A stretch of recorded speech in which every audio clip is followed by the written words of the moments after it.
Iran recently and had the opportunity to meet with some Jewish professional people in Iran.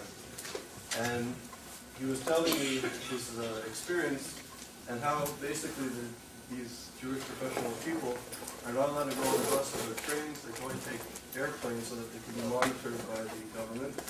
And that this person, who was also an academic here in the United States, was unable to have a free moment with these people to try to ascertain what their situation was in Iran. So I think some of the themes and the issues that we're going to be discussing are certainly of importance to what's going on domestically in Iran and the implications regionally and internationally. So it's a great honor to have Roya here today. As many of you know, she's been in the media on a regular basis. She's helped to collaborate to make various documentary films throughout the media, some of which have appeared on ABC News and PBS. She was commissioned by UNICEF to create a film looking at the involvement of underage children in war conflict situations. She is an author and a poet. She writes op-ed pieces for papers such as the Washington Post and the Wall Street Journal. She's a founding member of the Iran Human Rights Documentation Center, which is based here in New Haven. Her memoir, which has been widely received and acclaimed, is about a Jewish teenager growing up in post-Iran. Her book is here, by the way, and she'll be happy to sign some copies for you after if anybody's interested. The Journey from the Land of No, which is the title of the book, was Barnes & Noble's pick of the week. It was Miss Magazine's read of the summer, and all sorts of acclaims that go with it. So today, Roya is going to speak to the title. I'll put you out of your misery. I'm good. Okay.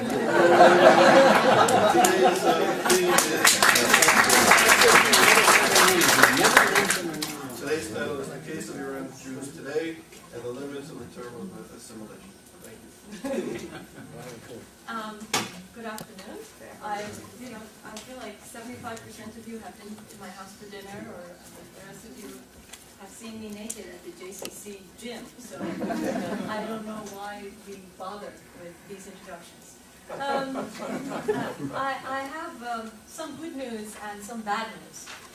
The good news is that I'm excited about this talk. The bad news is I have never delivered it before, which means that this is entirely experimental in some ways. It's really the result of a whole bunch of other thoughts that I've had, pieces that I've written for various newspapers, and positions that I've taken, which have not necessarily been compiled into one long lecture, but I will do my best today to gather them for this purpose. So if I'm incoherent, if it doesn't add up, if I seem to stumble, forgive me, but at least the good news here is that it's all fresh and new, and I'm talking about it in many ways for the first time here. I was at ADL last night. It was ADL in New York has had a series on the issue of anti-Semitism in Iran, and I ended up on a panel with 3 or 4 people, most of whom ended up taking really incredibly upsetting and disturbing positions. And I found myself last night trying to argue, trying to basically make an argument that seemed very unusual for those who were there last night. I basically tried to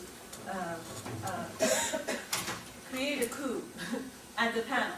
And here's what happened, and I think I want to begin with this because I think most of you, if not all of you, are thinking about Iran, the nuclear bomb, and who's going to strike Iran first. Should it be Iran? Should it be Israel? Should it be the United States? When and where and how? And wherever I go these days, no matter what I seem to be talking about, this is what comes up. So I will address it first because I think in many ways it will take the burden off of all of us. It will it will really put forth, it will really be addressing the elephant in the middle of the room, And you don't so much have to worry about designing your Q&A questions, because here's the question that I think all of you will ask me, and I will, and you know, let's just say there's an elephant here and address it. I think, now, there's one other warning that I have to give, which is that being an Iranian, a Jewish person, and an American, I often find myself referring to myself as we. And people say, which we? Are you referring to your Jewish identity, to your Iranian identity, or to your American identity? So I will try to define it in each context, but you have to be careful, because I always assume that, to me, all these three are inherently embedded within each other, and if I lose you, please remind me to clarify that. But that's basically how I always refer to myself. The main point that I want to make before I embark on the subject of Jews in Iran is to say that I think we should all, and I'll say it as provocatively as I can, because I think I want us to have a very good discussion. And here's my most provocative way of putting it. I think we should all just jettison the nuclear issue and say to hell with the nuclear issue. The reason I say that is because, first of all, I probably have obsessive compulsive disorder, and the reason I say that is that for the past 3 or 4 years, for those of you who are newsaholics, I have created Google Alert on my laptop. So every day, Google gathers up everything on the subject of Iran and delivers it to my inbox on my computer. And therefore, you can imagine, I receive hundreds of news emails about Iran. Anything with Iran in the subject headline, I get it. And for the past 4 years, I've monitored the sort of debate that has taken place around the subject of nuclear issue. And because I constantly try to produce articles and columns about Iran, I created a file under Google Alert, and I put all of these news headlines in there. And I watched to see how the news really over the past 4 years has changed, whether or not there's been a progress in the debate on the subject of Iran. And there hasn't been. If any of you is interested, I'm happy to forward you the file. For the past 4 years, there have been hundreds, if not thousands, of headlines on the subject of where Iran is going with its nuclear bomb, and there's been absolutely no developments. There are signs of hope. They all get together and have a negotiation or a discussion somewhere. Then it all falls apart. Then the U.S. begins to make some threats. Then the Iranians kind of say something in return, and then the Europeans say, oh, don't worry, we're all going to fix it. So there are some new round of negotiations. It all looks good for a while. Then it falls apart again, and so on and so forth. So after about 3 or 4 years of really watching this very, very closely, I decided that it ain't going anywhere. That basically, and it reminded me of something that I'm sure for many of you who were around at this time, it reminded me of the story of the hostage crisis in Iran in 1979. I think the regime in Iran has developed a knack for creating a huge stir in news media. In 79, it was the hostage crisis. Later on, it was the fatwa against Salman Rushdie. These days, it's the nuclear issue. The regime precisely wants the entire international community focused on exactly where they want them focused on. And that's because it enables them to internally go about doing whatever it is that they want to do. I know this particularly well because having worked as a producer in television, I was amazed at the amount of coverage that, for instance, the hostage crisis had received in the United States. But I worked at ABC. I've gone through the entire archive that exists at Nightline, and basically what received very little attention around here is the fact that by getting the focus of the international community on the gates of the U.S. Embassy in Tehran, they were able to, basically, the regime was able to quash the democratic movement in Iran. What you didn't realize is that as a result of takeover of the American embassy, the provisional government that was in power in Iran in 1979, which was composed of a group of really well-educated, moderate Iranians who had gone back to build a post-revolutionary Iran that was very much followed the model that we would all in this room be happy about, were forced to resign because of their protests, because of the stance that they took against the takeover of the American embassy. This is the sort of news that you missed.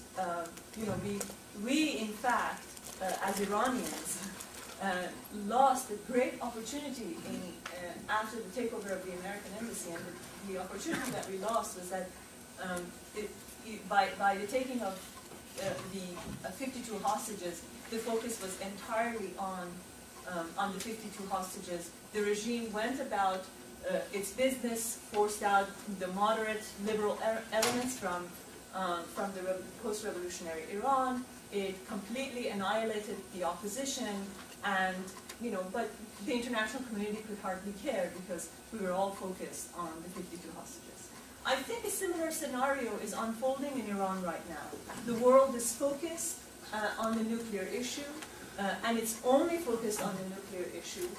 There is nothing that the regime would benefit more from than having the entire world community focused on this one issue, which I assure you for the past 3 or 4 years has basically gone nowhere. And which is not to say that they're not serious about building a bomb, and it's not to say that Ahmadinejad and the elite of this regime isn't serious about the claims that it's making, but it's to say that one way or another, we as enlightened audiences need to stretch the field in order not to allow this sort of obsessive coverage of issues, in order to make sure that the field is not entirely a nuclear field, and there are other issues that enter this debate. So the second reason that I object to discussions about the nuclear issue is that no one has an answer. There were people on the panel last night who were from the most right-wing neoconservative institutes like American Enterprise, and there were people from the Council on Foreign Relations. You name it, people were there. And no matter what they said, the truth, the underlying truth is no one really has a straightforward answer. No one knows how to address the situation. So if we all, some people propose military strike, but at the same time, every military general or a commander that you respect would tell you that the way the nuclear plants have been built in Iran is in such a way that you just simply can't take them out by airstrikes. That they've built them in a variety of places. They go way down, and it would be extremely difficult to simply, uproot them by airstrikes. So, so the people who are in favor of a military operation are remiss on the fact that military operation against Iran, based on the greatest advice, has been called not entirely productive and helpful. People who we have seen over the past 3-4 years that negotiations with Iran isn't going anywhere. So my proposal is that if we are not getting anywhere by pushing this by pushing the nuclear issue, maybe we should just try to upend this debate and try to look at it from an entirely different perspective. The perspective that I'm hoping to introduce today, and the perspective that I think we should all be advocating for, is a human rights perspective. I think we have tried in every possible way to encourage Iran to get this discussion to go in a different direction. All sorts of negotiations with Iran have been attempted. When Clinton was in the administration, we swapped soccer players and librarians, and we sent them cakes and gifts, and they sent stuff back to us. We lifted sanctions on pistachios and rugs, and it basically didn't go anywhere. Madeleine Albright even delivered an apology for the coup of 1953. It didn't really do very much, even during the Clinton administration. So my proposal is that we take the nuclear debate out of this realm and begin to really look at the situation in Iran from a human rights perspective and say to ourselves, even if Iranians signed a contract today and promised us that they would not be developing nuclear weapons, will the rest of us sleep tightly at peace in our homes, thinking, oh, they're not a threat to the international community anymore? And my answer is obviously no, because we know Iran is playing a major role in the unrest in Iraq. We know Iran is playing a major role in creating unrest in southern Lebanon. Iran is the major supporter, if not the inventor of the concept of Hezbollah, and continues to do so. So I say, why are we focused on this one particular issue when we have so many other reasons to expand this debate, to look at Iran and say, regardless of what happens to the bomb, we have so many other reasons to believe by the way that they are violating the rights of Iranians, by the way that they're treating their own minorities, by the way that they're treating women in Iran, that they're not going to be honorable members of the international community. And regardless of what contract and what covenant they sign, we're not going to look at them as equal partners in our debate. So this is what I wanted to put forth and say that ultimately I think the way to go about this, and this is basically what our ADL discussion last night came to, is to say that we have to somehow all come to a consensus on the fact that Iran, regardless, will not be an honorable member of the international community, regardless of how they agree to manage the nuclear issue. Now, where do we go from there is tricky, because I think a lot of the negotiations that need to take place with other EU members, not with Iran. I think a lot of the conversations that we need to be having are the conversations that we need to have with our partners around the world about Iran. But somehow we think that diplomatic negotiations and diplomacy needs to be conducted with Iran itself.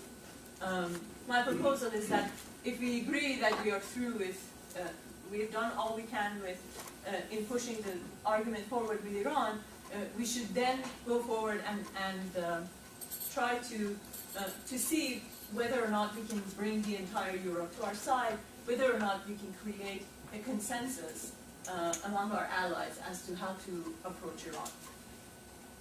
Now, how does this all relate to the issue of anti-Semitism and Jews in Iran?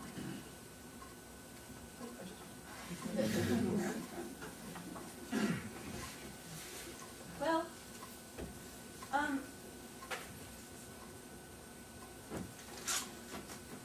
I have to tell you a story first, which is I was speaking at the Museum of Holocaust in New York about almost a year ago, and it was a conversation that was completely focused on the book. I read passages, and there was an interviewer, and he interviewed me on stage, and then there were Q&As, and one of the audience members raised his hand and said, I've read your book. In your entire book, there is no mention of Purim or Queen Esther. And what have you got to say about that? And I didn't really know what to say.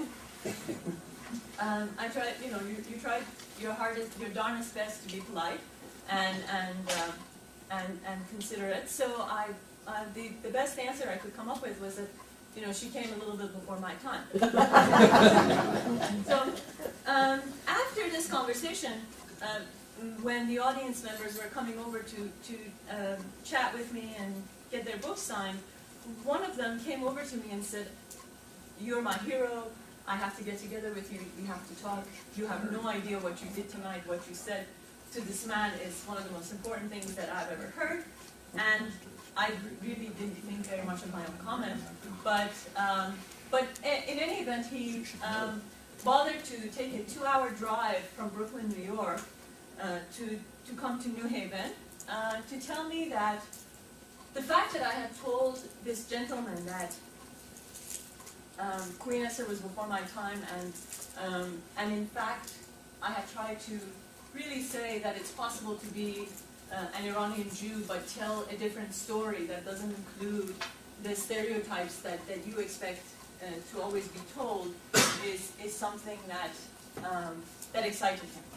And he said, well, he was an Iraqi Jew, or actually son of Iraqi Jews, and he said, I believe there's a grand conspiracy by Ashkenazi Jews to co-opt and colonize the narrative of Sephardic Jews. I don't know. I tried to, since he had driven 3 hours to come up, and it seemed to be such a pressing matter, I tried to really think about it, whether or not the Ashkenazi Jews were conducting a major conspiracy against the Sephardic to colonize their narrative or not.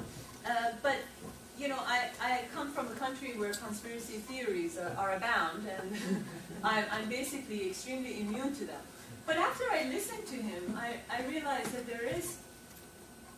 there are these rumors, and there is this apprehension that one way or another, Jews who come out of experiences post-Germany and in the last 20, 30 years are expected to be telling the same story or a familiar story. And instead of thinking that the narrative is being hijacked or colonized, I thought, is it possible that we have gotten used to wanting to tell ourselves and each other the same story over and over again? And the same story being, we were in some place, things got really bad, they threw us out and we left. And do we want it? Do we want that story to be to be just that, or are we open to the notion of examining the complexities of that broad headline, which is we were there, things got bad, we were forced to leave and we left. Are we ready to really examine what the many layers and the unexpected other stories that go into that broader headline? So I don't look at it as by any shape or form as there being a dominant Ashkenazi narrative trying to colonize the Sephardic narrative, but I want to say that I think it's important for us, especially when it comes to Iran, to focus on the unexpected stories and the unique events that drove Jews out of Iran in 1979 and continue to drive the Jews out of Iran until today. The reason I think that's important is because by looking at that, we will see that the circumstances that are driving Jews out of Iran are very much the circumstances that are driving secular Iranians out of Iran as well. That in many ways, what has become a thorn in the side of the Jewish community in Iran is the very thorn that is in the side of the secular average Iranians who don't see eye to eye with the regime as well. Which is not to say that there is no broader anti-Semitism in Iran, and again, it is not to say that the situation of Jews in Iran is a dire one, but it is to say that we are an extension of a broader problem from which the rest of the average Iranian secular or non-fundamentalist community is also suffering. Let me surprise you by a few facts that you probably don't know, and then using those facts I can kind of begin to stretch this conversation.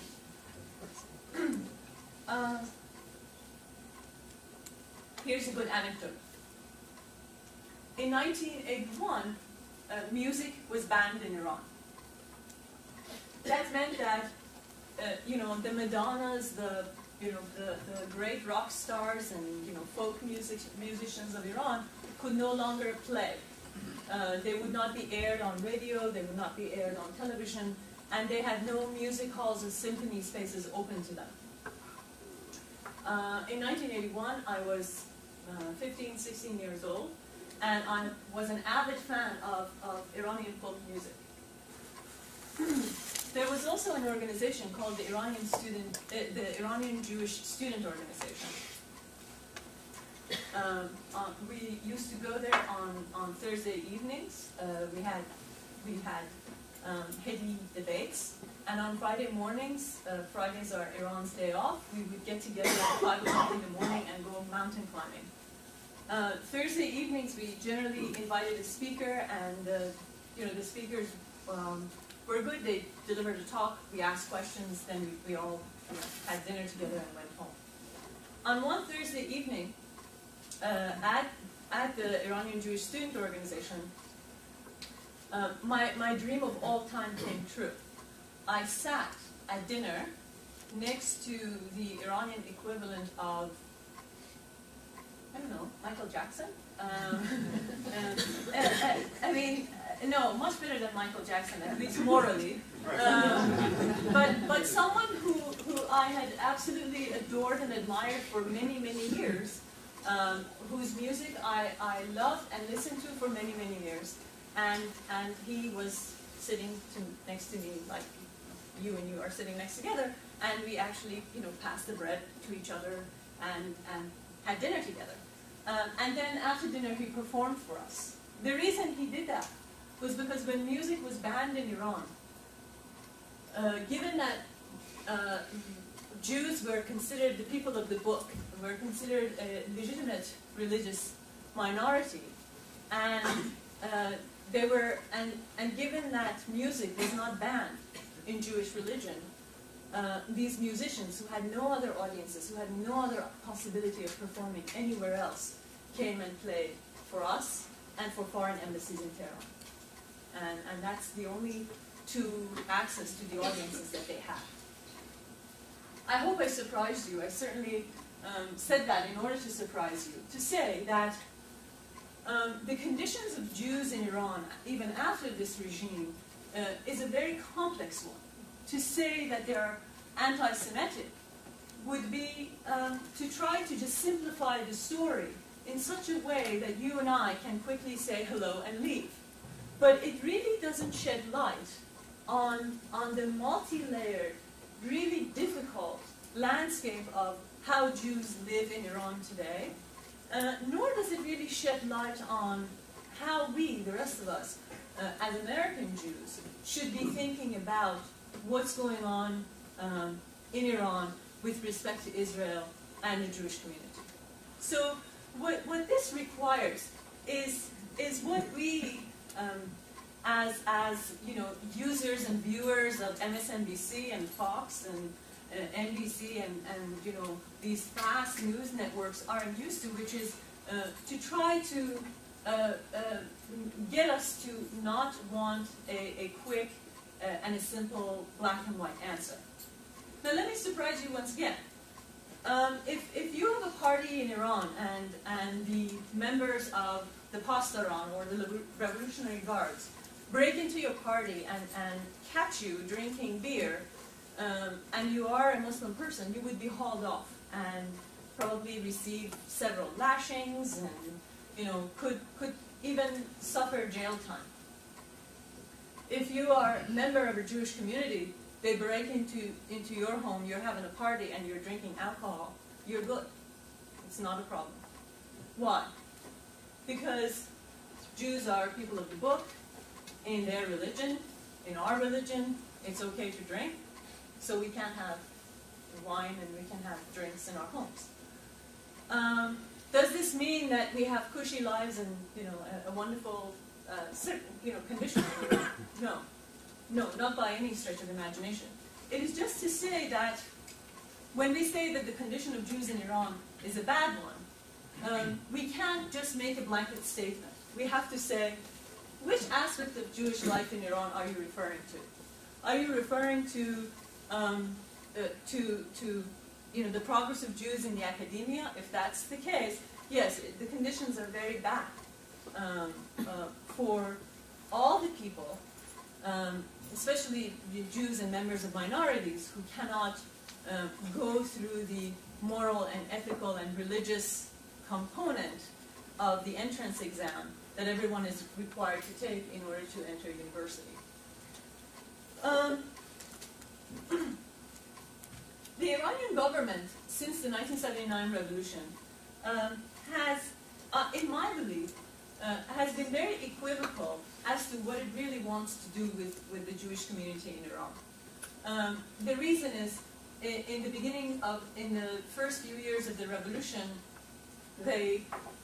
Jews were banned from leaving Iran. But if you actually confronted a passport official, a customs person, and said, have you confiscated my passport, or are you going to return it to me? They would not say, we have confiscated your passport and you're going to live, you're banned from leaving Iran. They would say, come back in 3 months. You go back in 3 months and you would say, can I have my passport now? Or are Jews banned from leaving? Oh, no. Jews aren't banned from leaving, but would you please come back in 4 months? So the point that I'm trying to make is that I think the regime, up until this point, has really not made a decision what it wants to do with this particular Jewish community. Does it mean that, and the reason that happened was back in '79, Ayatollah Khomeini was met by a group of Iranian Jewish leaders who made a special trip to his home in Qom and sat down to hear it from his own mouth whether or not he thought that because of his hostility against Israel, the condition of Jews in Iran was going to be a dangerous one. Whether or not, in '79 he had decided that just like he wanted to do away with Israel, he also wanted to do away with the Jewish community. The community leaders made a trip to his home, and maybe I should read you a couple of pages. How much time do we have?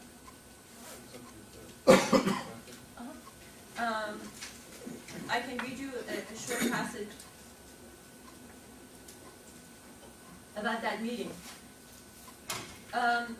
6 people get together. This is after a highly regarded, a leading Iranian Jewish person had gotten executed, along with the first round of affluent Iranians who were being rounded up and executed in the first days of post-revolutionary Iran. Habib el-Ghaniyan was his name, and he was a huge philanthropist, and actually the man who brought plastic to Iran. So his execution was in many ways hugely symbolic, that the entire country to some degree felt indebted to him as a person who was not only a successful businessman, but an entrepreneur and someone who had introduced an element into Iranian life that had not been there before. After the execution of El-Ghanaian, the entire community was thrown into disarray and thought that maybe this is the plan for the rest of the community as well. So the mission went to Ayatollah Khomeini in Qom and really confronted him and said, what's the story? What do you want to do with us?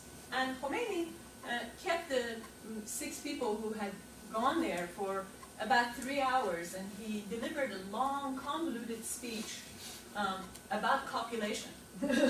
It had nothing to do with Jews, Iran, or anything. It had to do with the laws of matrimony and when and why it's good for men and women to get together at certain times of the month. So the group is entirely befuddled and very, very confused, and they're really worried that this is his way of saying, just go away, I'm not interested in addressing your concern.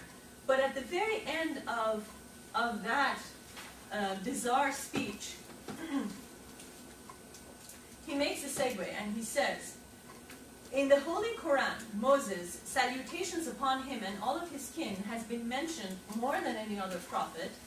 Prophet Moses was a mere shepherd when he stood up to the might of Pharaoh and destroyed him. Moses, the speaker to Allah, represented Pharaoh's slaves, the Mustazafin of his time. Now, Mustazafin was really the equivalent of the world proletariat that Ayatollah Khomeini had borrowed from the Marxist vocabulary and introduced and created the Arabic equivalent of it and constantly used it. So whenever Ayatollah Khomeini referred to anybody as a member of the Mustazafin, it meant that that person was a celebrated person or was with the okay crowd as far as he was concerned. So the moment he invokes Mustazafin, the 6 Jews who had gone there knew that this couldn't be so terrible. And then he continues to say,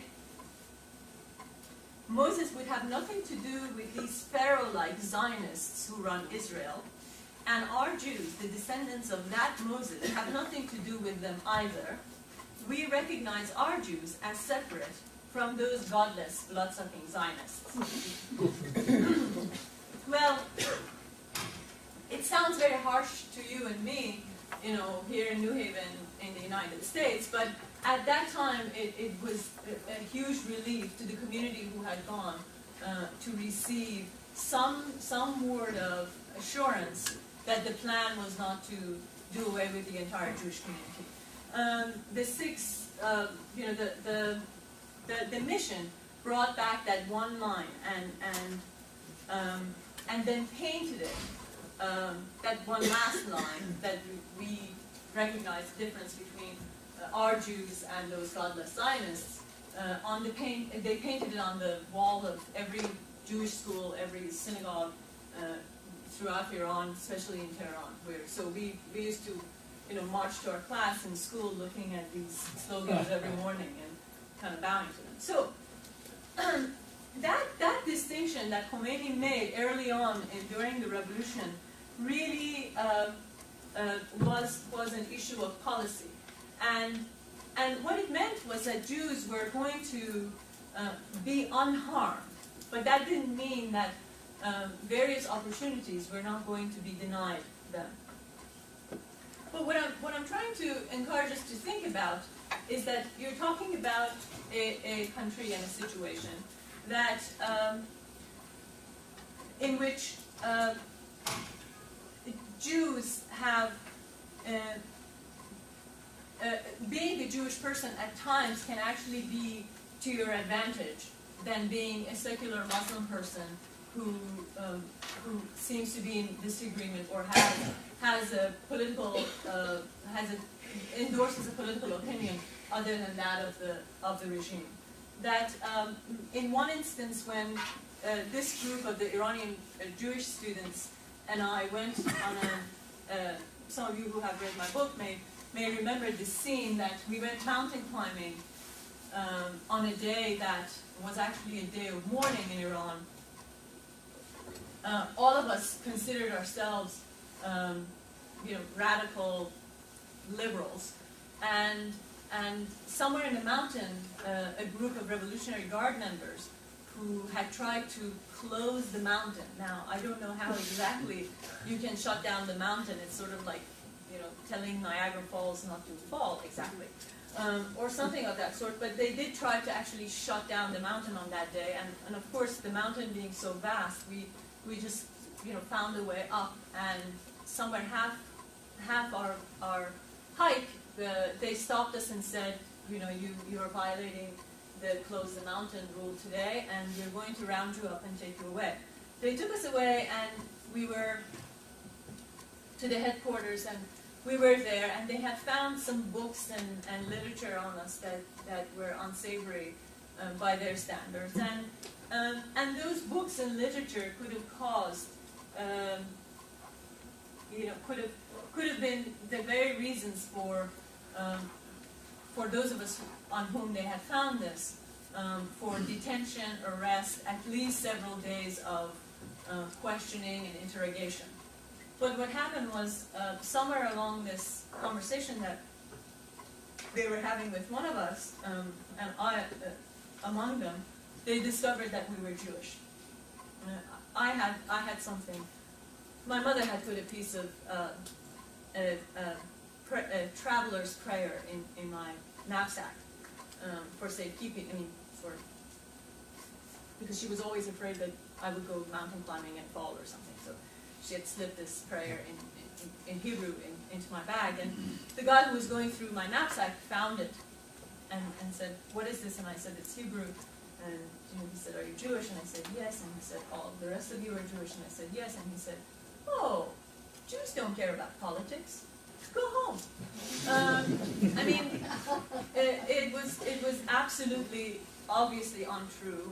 We all were incredibly politically active, or so we thought of ourselves. And the kinds of material that they found on us could have been grounds for serious arrest, had we not been Jewish. But sometimes reverse stereotyping and reverse discrimination also works. And in that case, we were all released.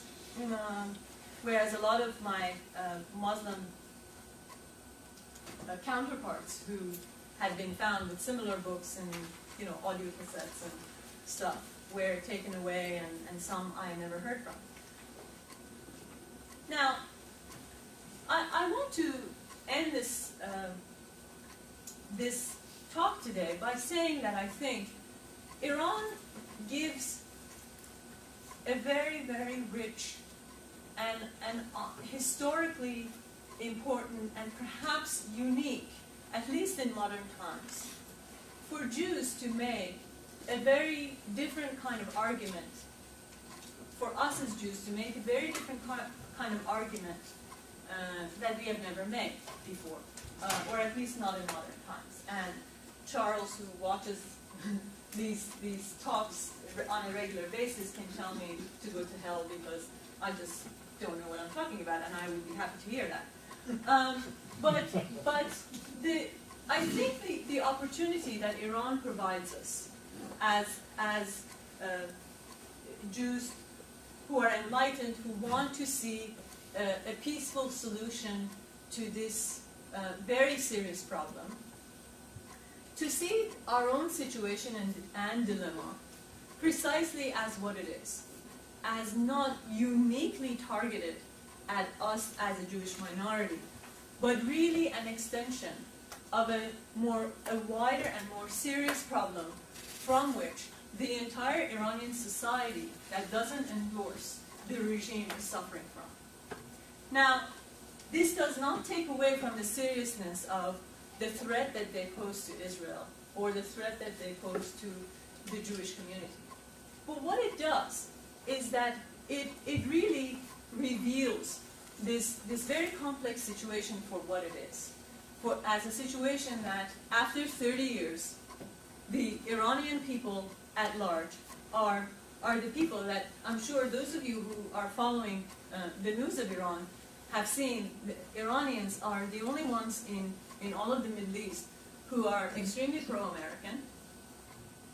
I don't know any any journalist who hasn't gone to Iran and not returned saying, I'm amazed at the great reception that we received. And Iranians are the only nation in the entire region who, unlike all the rest of their neighbors, are beginning to be curious about Israel.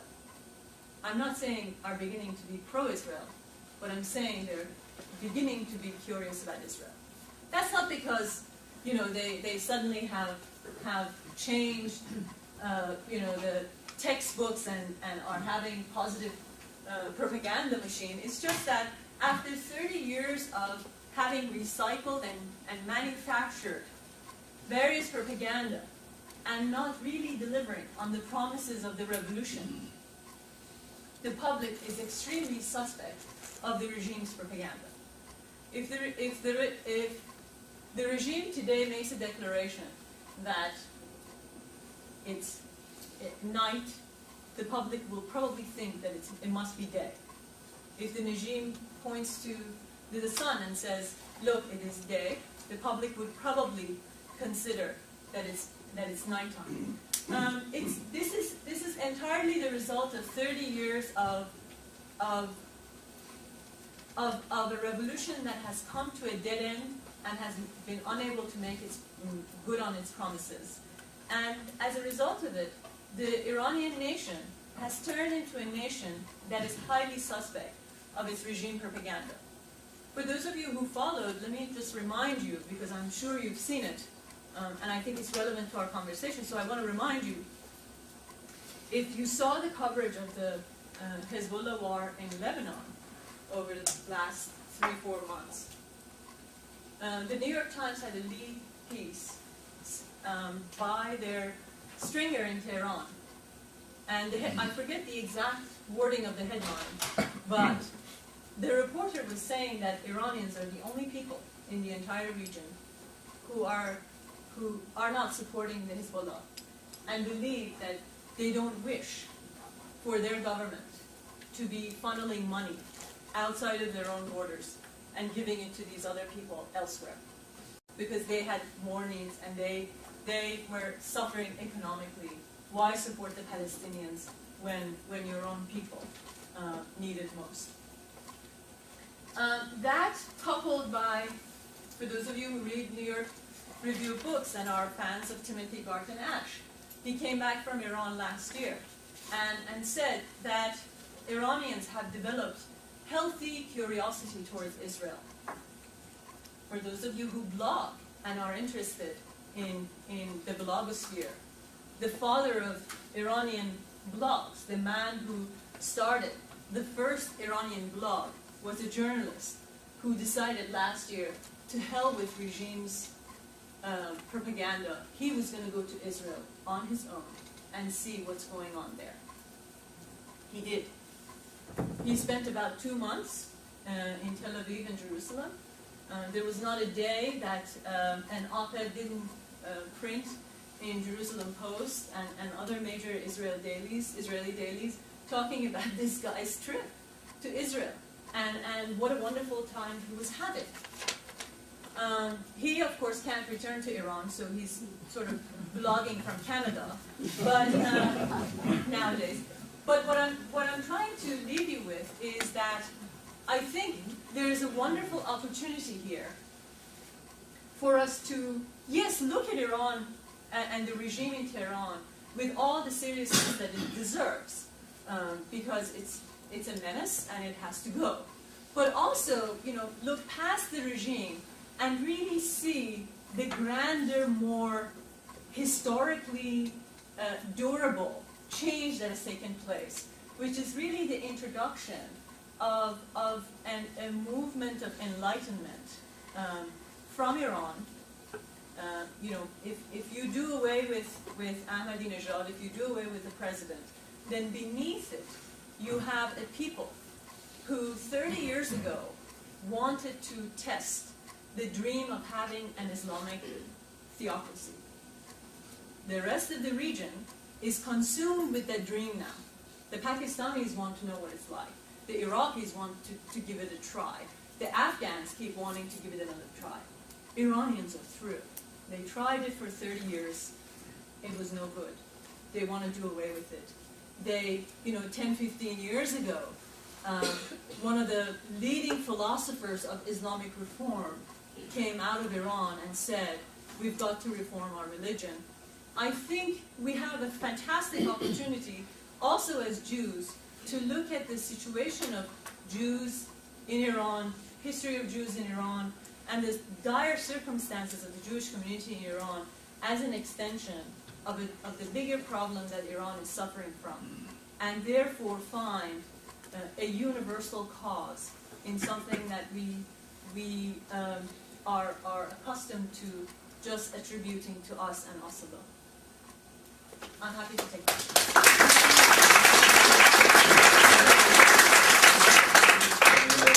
Start with the question. So thank you very much. So in a sense, my question is about context. Because I remember I was doing research on youth unemployment in Quebec, and particularly focusing on minorities and light of the nationalist movement in Quebec. And I wrote it in Quebec at the time, it was about 12 years ago, youth unemployment in the African Canadian community, or the black community, was 60%.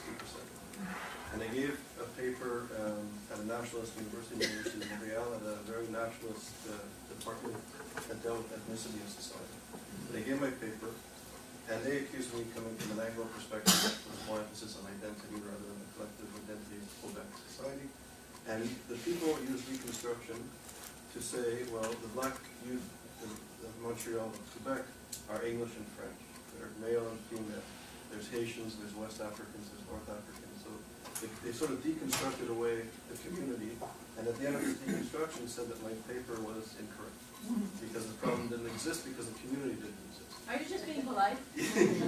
No, so you want to say that? No. So my question is, how do you focus on the context? Because on the one hand, I think most people realize that Iran is a rich civilization and culture, and it's a dynamic society, and there is a reform movement around. But how much time is there? Because in a sense, I believe the dirigeant and the regime and the Ayatollahs, the supreme leaders, have made statements repeatedly about the nuclear bomb and trying to withdraw from the face of the earth, etc., and it's a real threat. So how much time is there? Is the reform movement strong? And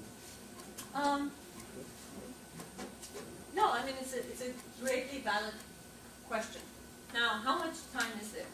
I don't know, but people who are supposed to know don't know either. I mean, last year, the MI6 and the Mossad printed a story, came out with a report that ran in the Washington Post, and then everybody else picked it up, which was, Iran is 10 years away from the bomb. I don't know. I mean, this is as recently as last year. They were supposed to be 10 years away. Are they closer now? Well, maybe 5, 6 years away. The point is that I think with what's going on in Iraq and in that entire region, it's very obvious, I think, and we all know that without even having it's unnecessary discussion that just nobody can afford to go into Iran. And in addition to that, Iran, even airstrikes or military occupation of Iran in any shape or form, not military occupation, but airstrikes against Iran doesn't really guarantee the wiping out of the nuclear facilities in a very effective way. So what that really leaves as a possibility is to try to enable, in whatever shape or form that we can, not the reform movement, because I think the reform movement, as the press covered it, 10 years ago, is dead, but try to find a way of enabling a nation, or empowering, rather, a nation that has, in every possible way, showed its dissatisfaction with the regime. There was the second largest labor strike took place in Iran about a year ago. 1,000 bus drivers. There was a huge strike by by bus drivers throughout Iran, something of the magnitude of the Montgomery, Alabama bus strike that became such an important part of American history took place in Iran. And, all bus drivers quit work, decided not to drive. They wanted a raise, and the rest of the international community was consumed by the story of the Muhammad cartoons. So as 1,000 Iranian bus drivers got rounded up, arrested, and taken to prison, almost no one reported on it. And what really should have happened was for all labor unions throughout the world to deliver messages of solidarity or do acts of solidarity, all these things that in the past, in the example of the Soviet Union, the Soviet blocs, the Eastern European blocs, throughout history have kind of gotten one revolution, a revolution that has started within, or has been on the verge of starting in one country, to really catch on and become an international fever, failed to happen with this particular case. You've had Iranian women taken to streets for a variety of reasons. I mean, as most recently it was the issue that women were banned from attending soccer matches in stadiums. And they took to streets and they staged a huge march demanding only this, that we want to go to soccer stadiums. It wasn't about, equal rights under the law. It wasn't about, wanting to run for judges or any such, grand, legitimate other demands. It was just about wanting to go to soccer stadiums. And they took to streets, and it was a mass demonstration by Iranian women. Well, it wasn't covered, because everything that gets coverage these days is all about the nuclear bomb. So what I am, in essence, saying is that not only we are not moving forward with the nuclear issue, but as a result of it, we have eclipsed a lot of other, really fantastically important issues that can, in a way, be a way out, show us an exit out of this, predicament that we've fallen into. But unfortunately, I think the regime wants us focused on the nuclear debate, and they take huge advantage from it, from that particular focus. It enables them to really conduct themselves with impunity on the domestic scene, in the absence of any attention from any press outside.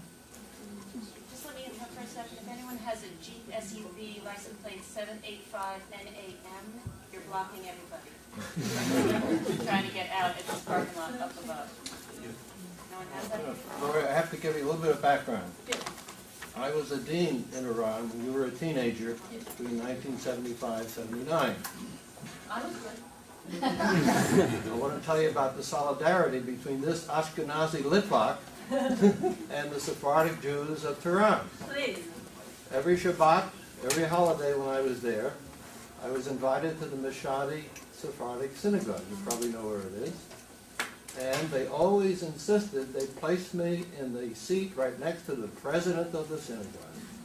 Even though I could not read Rashi Hebrew, I felt that I was in good company.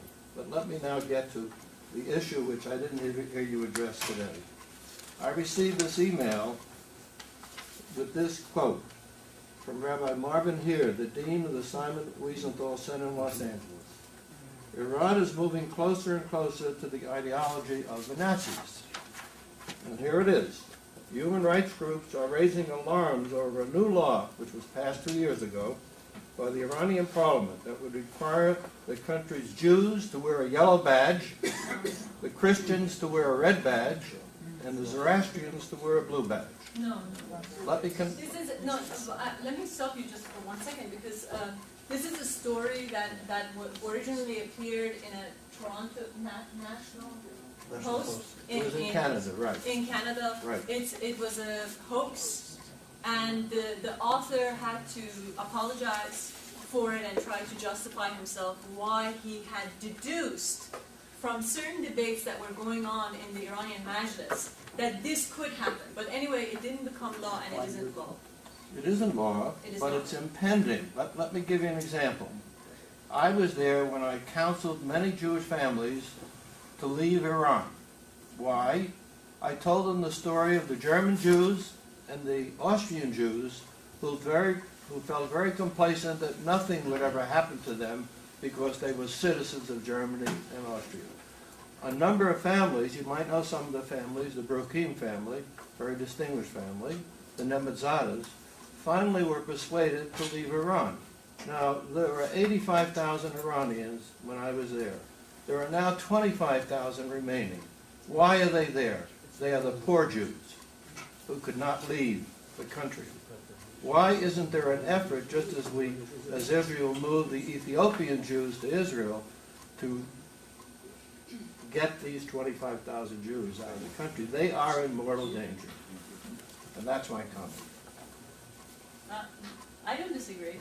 I think the Jewish community can given the sentiments of the president and his rhetoric, become some sort of political pawn. I agree. But are you saying, but to say, and let me challenge you here, Sure. because this is what we have to do, it's Yale University.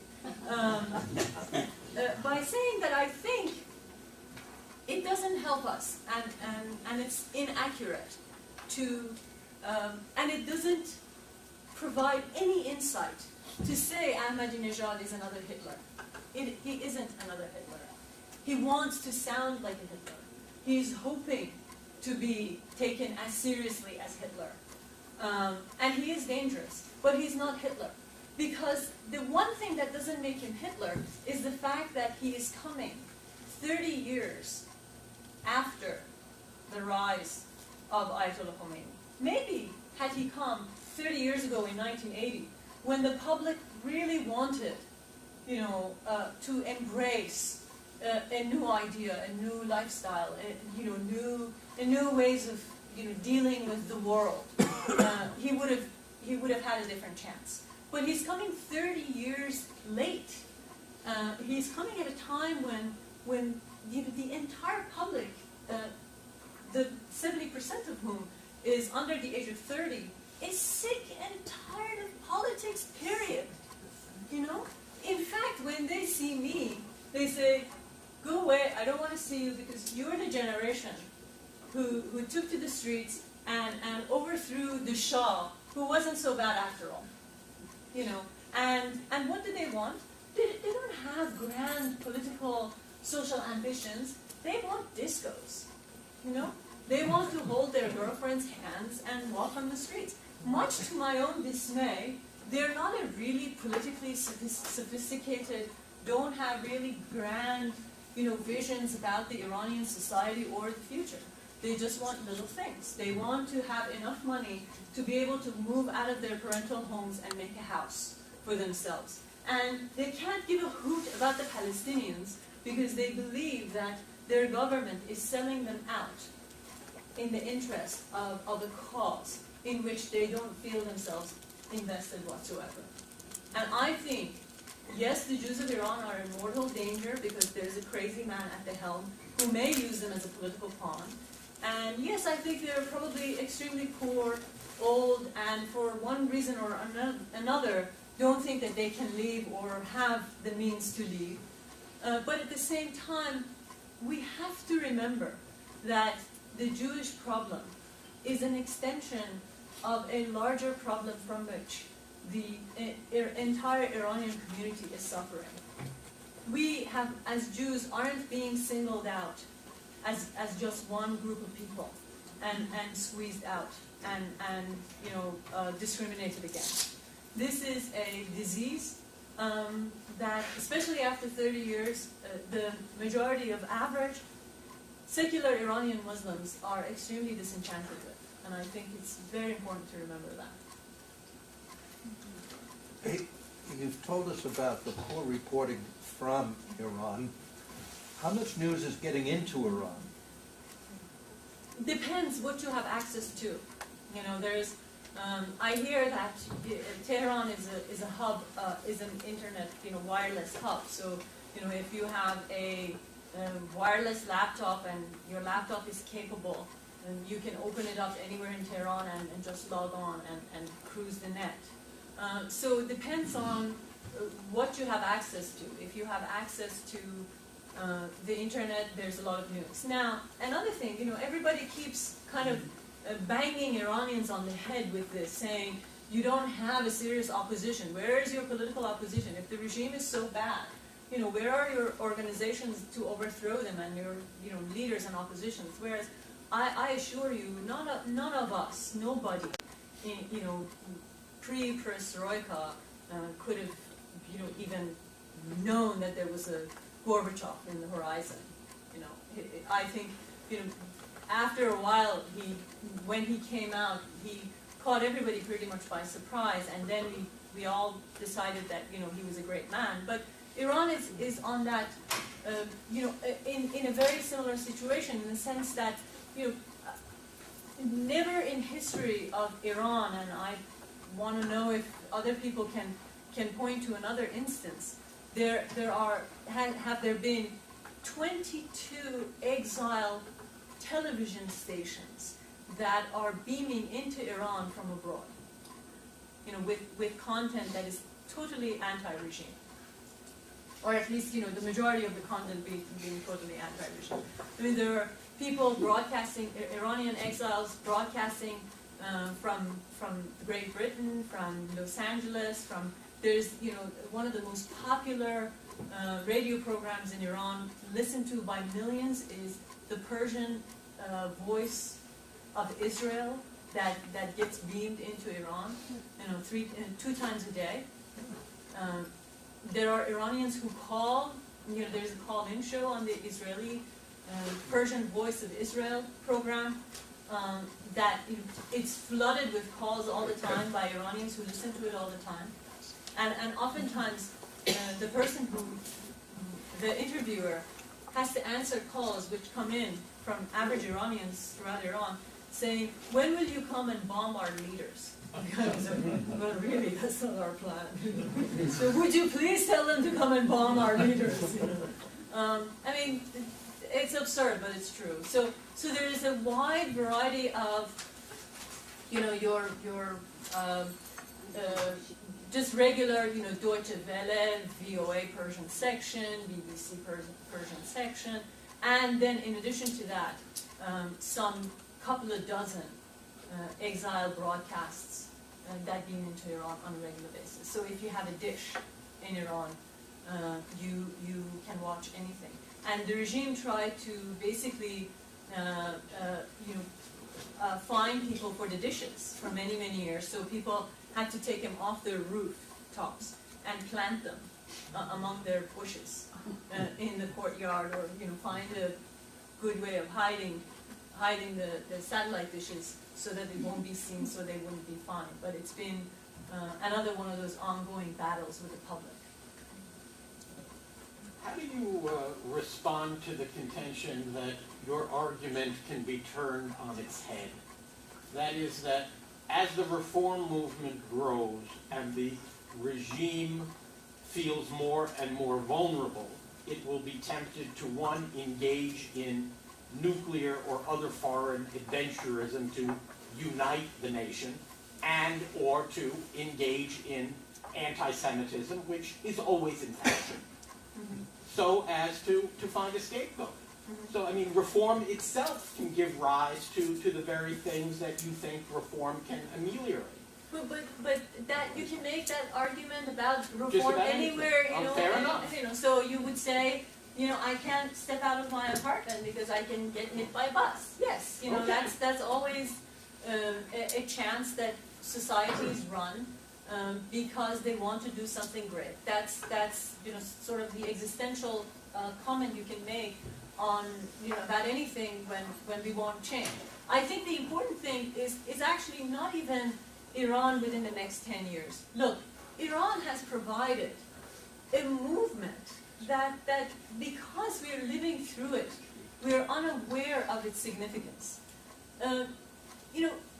Islam is the newest of the three monotheistic religions, and it hasn't undergone the sort of reforms that Judaism and Christianity have experienced, by virtue of in part being having more years on Islam. And what has begun in Iran is an enlightenment in that will affect the history of Islam as we know it for the next several hundred years.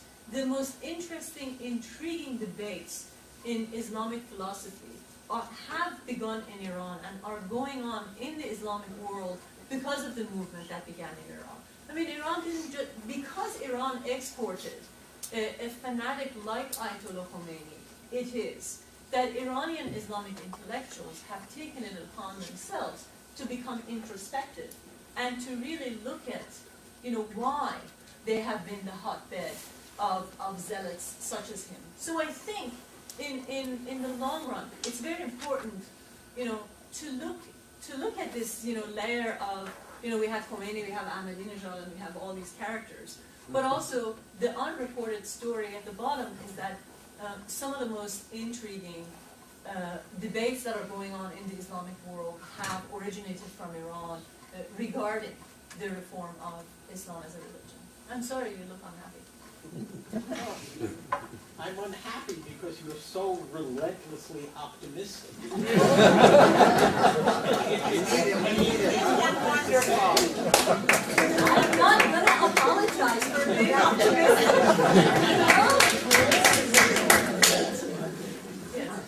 I have a question. My father-in-law, may rest in peace, spent a good 30 years in Iran, first as a Romanian Jew fleeing from the Nazi regime. And then he eventually made Aliyah into Israel in the early 60s. And at that, I think up to the overthrow by Khomeini, Israel and Iran actually were on very good terms because within a few years, because he spoke perfect Persian, of course, and he had been involved in big, he was a civil engineer and he was known for building dams and stuff like this. He was sent back from Israel in this contract with Iran for another 5 or 6 years. And I'm wondering whether that relationship, which actually went on for quite a while, there were still remnants of that within the population. Precisely. I mean, look, here's something that will cheer you up because it's the most pessimistic thing I can come up with. When I was in my last year, when I was in high school, in 1982 through 1984, the washrooms in my high school, which by then I had transferred out of a Jewish school and I was in a regular school, which was predominantly Muslim, were separated. So you had stalls for Muslims and you had stalls for non-Muslims. So usually when I say this, everybody goes ooh and ah. But you seem to be so quiet. But anyway, it was quite a shock and of course a profound disappointment to me because these were stories that even my parents hadn't heard of since they were very, very young. So it looked as if we had gone through 2 or 3 generations and gone back to where we had started from. But the truth is, they did separate the bathrooms, but none of my classmates followed the rule. I went to the Muslim-only bathrooms and took a piss every day. They crossed the way and went to our bathrooms all the time. We washed our hands in each other's sinks. And after a while, the school authorities realized that we just ain't going to do it. What I think is significant in the case of Iran is that the regime has been far more radical than the population that is ruling. And I think this is the problem of the Iranian regime with respect to the Jews, that they really do want to jumpstart and get the population on, doing a whole bunch of really bad things to the religious minorities. But so far, the public, by and large, hasn't done the kind of systematic acts that it would take to really create a crisis. Now, there have been acts of vandalism. There have been, Cartoons exhibitions, sorry. Holocaust cartoon exhibitions. Exactly. But how many people do you think went to see it? They post these because you're talking about Tehran as a sophisticated capital with a lot of really great art galleries, and sophisticated art scene goers ain't gonna go to the Holocaust cartoon exhibits, which is precisely the sort of reporting that came out of the New York Times stringer who was covering the story. Said, yes, there is a Holocaust cartoon exhibit here, but nobody's coming to see it. Which was right, Jim? Yeah. That's what you read. So I think it's very important for us, because to show that there is a pessimistic situation is what you get every day in the paper. What I'm trying to do is to say that this very pessimistic situation has highly complex and sophisticated aspects that if you really truly open it up and look at it, you'll see that there's news in there, there's surprise in there, and we owe it to ourselves to be just reporters and just witnesses.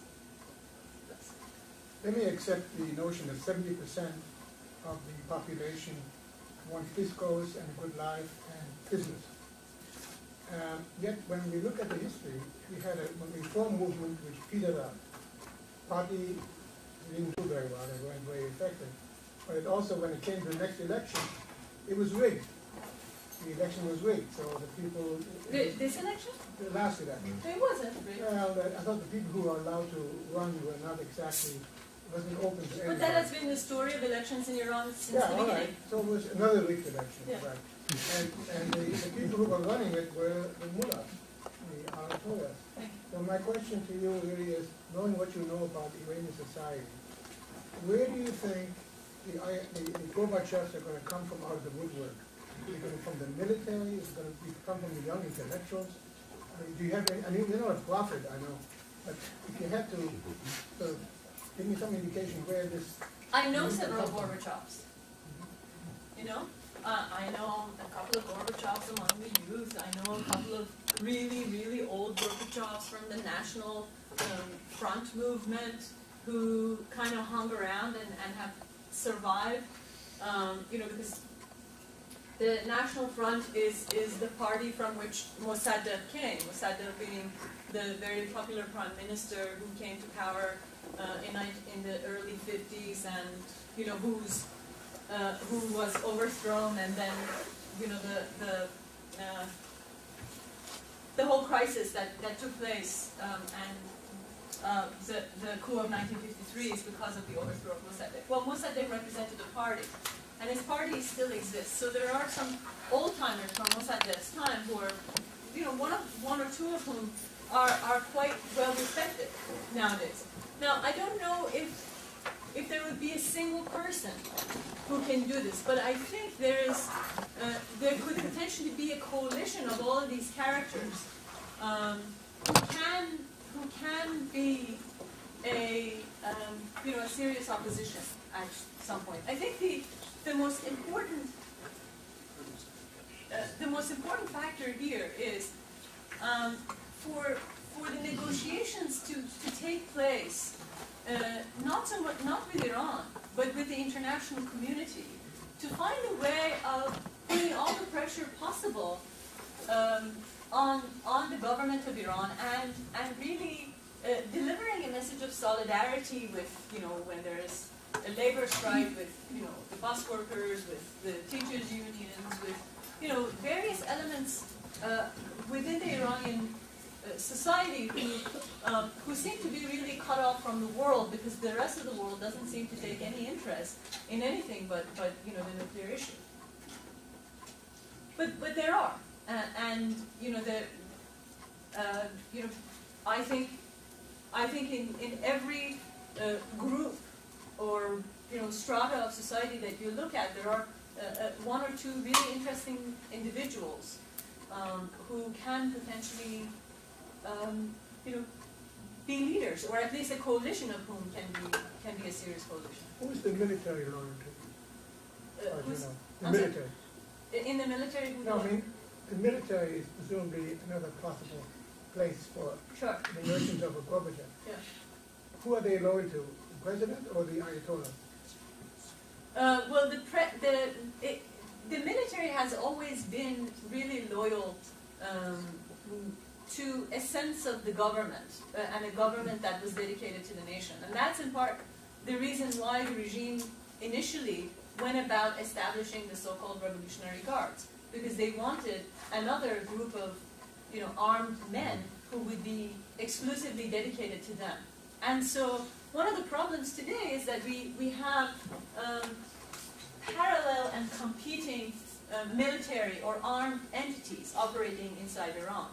The military could be and has been really, to some degree, loyal to some sense of nationhood and, you know, sort of sense of government, and therefore the dirty jobs that they've had to do has gone on with the help of the Revolutionary Guards. In fact, a lot of the overseas operations that they have done, you know, helping the Hezbollah terrorists and everything, has happened through the Revolutionary Guards. So it's really, the Revolutionary Guards is in essence a serious obstacle, has been a serious obstacle to positive movement in Iran. Yes. How large is the Iranian military? Do Jews serve, and is it compulsory? No, Jews cannot serve. There are Iranian laws have made it very difficult for religious minorities to 10% of whom are Muslim Sunnis to gain any sort of credible academic, military, or professional advantage in Iran. So Jews cannot serve in the army, and I think the last Iranian Jewish university professor resigned a few years ago, and there are no Jews in the academia anymore. But you know, I wanted to also mention that you know, among the religious minorities in Iran, Muslim Sunnis are also considered a religious minority and suffer pretty much from the same restrictions. And how large is the military? I don't want to say, because I can't think of an accurate number. What I think is important about the situation of the military in Iran is that it is not the only armed power in Iran. That the regime very early on built another entity that is dedicated to its own ideology and is extremely brutal, called the Revolutionary Guards, which is a competing entity. What is the view of Judaism in Islamic Iran?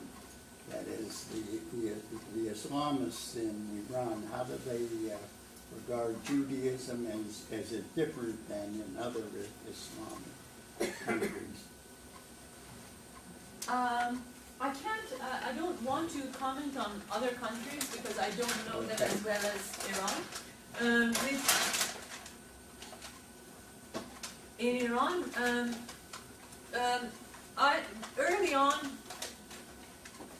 especially as a result of this meeting I mentioned with Ayatollah Khomeini, Khomeini declared 3 religious minorities as people of the book.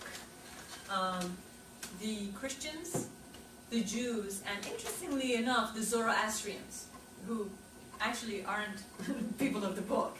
But because Zoroastrianism was the original religion of Iran, and you know there are a lot of Zoroastrian festivities and rituals that Iranians still observe, he just didn't want to pick a fight with Zoroastrians, so he just bunched them up together and said they're also people of the book.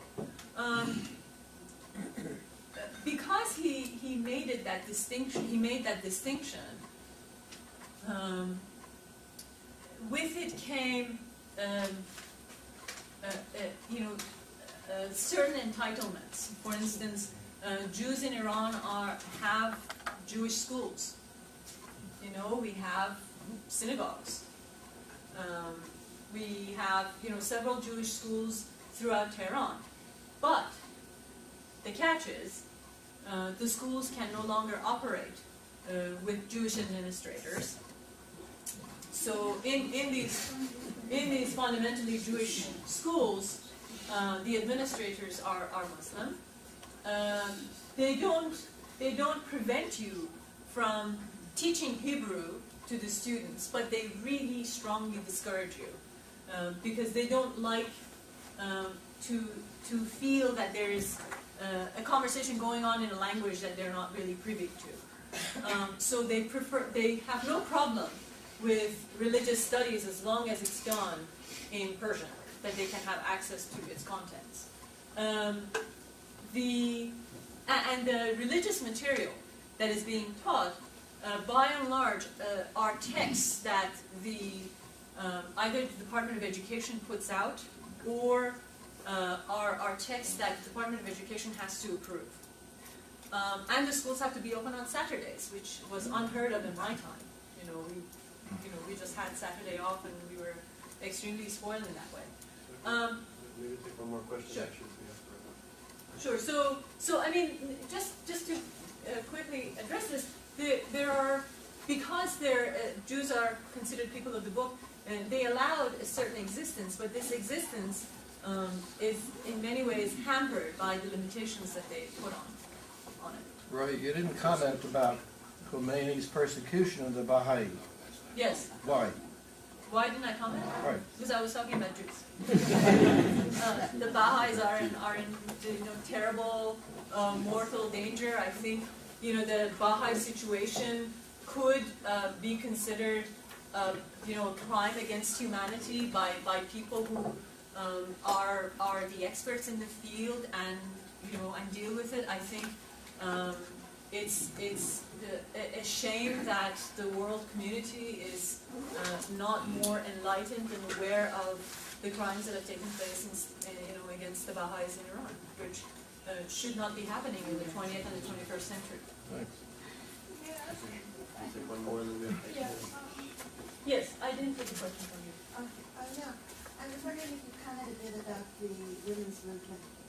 I know that there were shadow reports submitted from Iraqi women's organizations. That some of those women are in prison.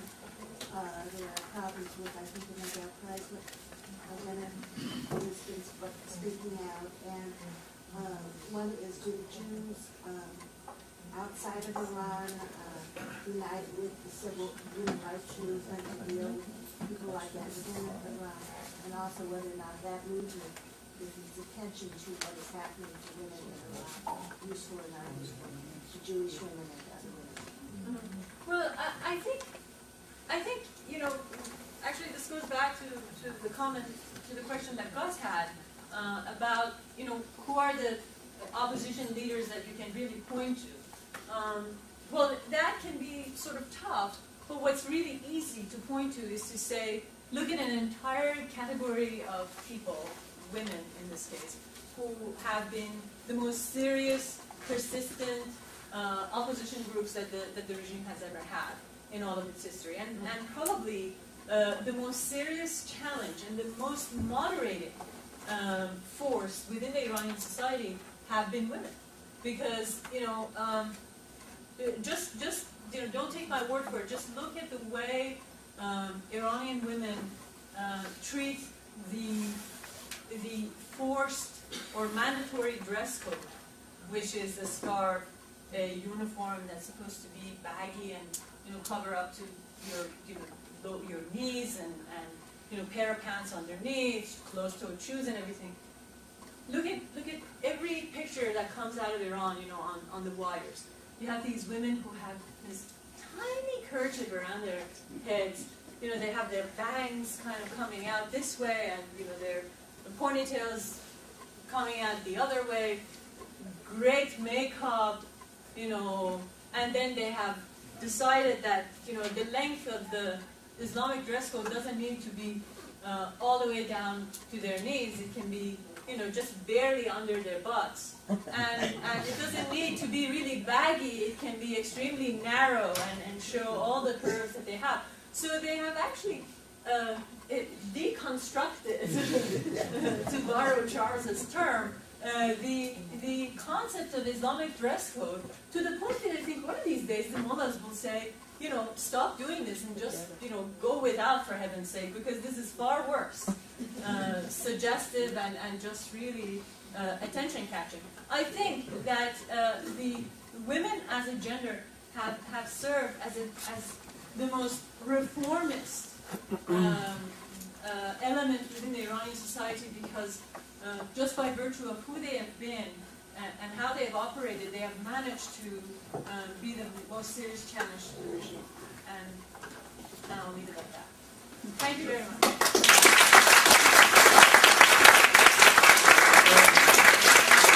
Attention for just 1 minute.